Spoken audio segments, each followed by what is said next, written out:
और अब बात चारधाम यात्रा की, जहां 3 मई से यात्रा के शुरू होने के बाद 23 दिन में 80 से ज्यादा श्रद्धालुओं की मौत हो चुकी है। मौत का यह आंकड़ा लगातार बढ़ता जा रहा है।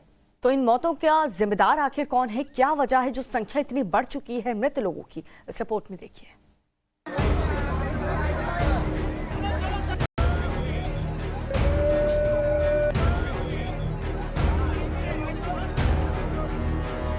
जहां तक देखो भीड़ ही भीड़ दिखती है। पूरी सड़क श्रद्धालुओं से खचाखच भरी है। ना आगे बढ़ने की जगह है और ना ही पीछे हटने की। पैर रखने तक की जमीन नहीं बची। चारधाम यात्रा पर आस्था का ऐसा सैलाब उमड़ रहा है कि चप्पा चप्पा तीर्थ यात्रियों से पट गया है। ये कतारें तो केदारनाथ धाम जाने वाले श्रद्धालुओं की हैं, लेकिन बाकी के धामों पर भी भीड़ का कुछ ऐसा ही आलम है।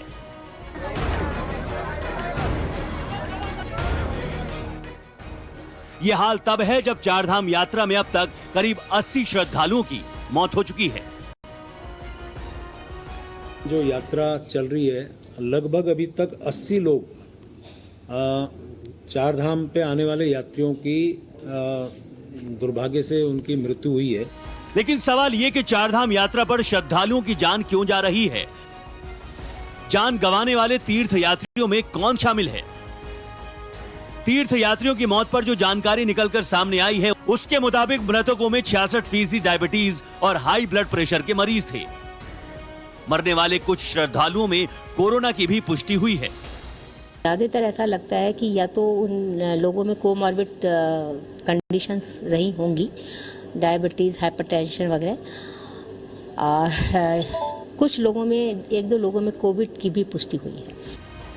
80 मौतों के बाद सवाल सरकारी व्यवस्थाओं पर भी उठ रहा है। इतनी भीड़ को संभाल पाने में सरकारी मशीनरी फेल साबित होती दिखाई दे रही है। हम ऐसा क्यों कह रहे हैं, उसकी कुछ वजह है। जैसे तीर्थ यात्रियों की संख्या में कोई लिमिट नहीं रखी गई है। चारधाम पर जाने से पहले तीर्थ यात्रियों का मेडिकल टेस्ट अनिवार्य नहीं है।